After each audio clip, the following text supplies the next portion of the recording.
Virtual speaking is different than speaking live.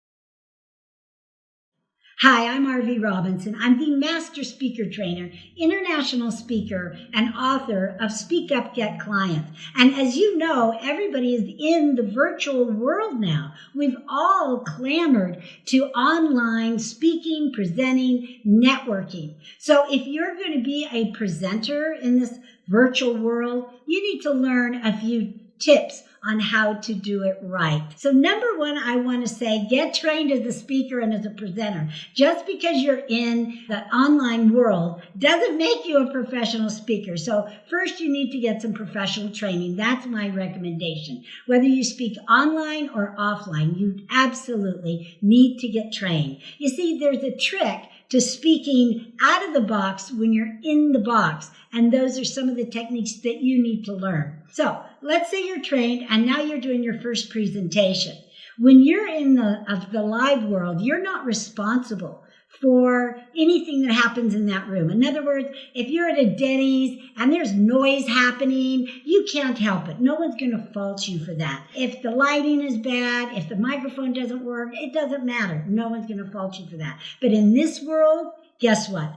You are responsible for everything that happens, every noise that is made, and whether or not people can hear you. When you speak as a speaker is get a professional microphone. Now, this is a blue Yeti. It does come in red, blue, silver, and black. The next thing you want to do is make sure you invest in great lighting. If you're the speaker, you need to stand out. You need to look great. You need to look bright. I've seen a lot of online meetings where the speaker's in the dark or they have backlighting, just bad lighting altogether. Invest in yourself and get some great lights. There's halo lights out there. There's professional box lights is what I'm using right now, but do invest in some great lighting. And as a speaker, your background matters. Yes, it does. Your background will say volumes about you and who you are. So you don't want a messy background. You don't want to be in your bedroom, for heaven's sakes, or your bathroom. We can tell. Everything is magnified in this environment. So make sure your environment is not only professional, but that it says what you want it to say about you.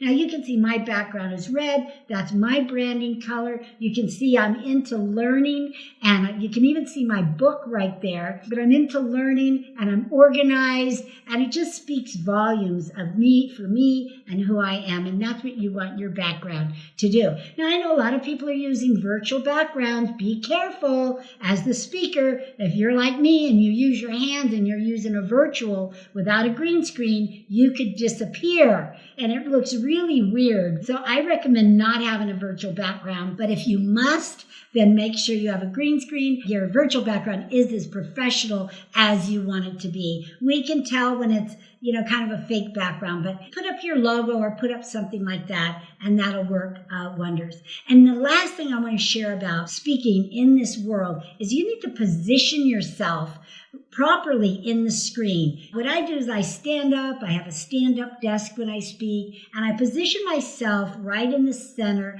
of the screen, and it's called friendly. It's called friendly. And that's what you want to do in this environment as a speaker, as a leader, and even as a participant. For more tips like this, go to my website, arveerobinson.com. It's spelled A-R-V-E-E, Robinson.com. Because guess what? We're all going to be speaking virtually for a long time.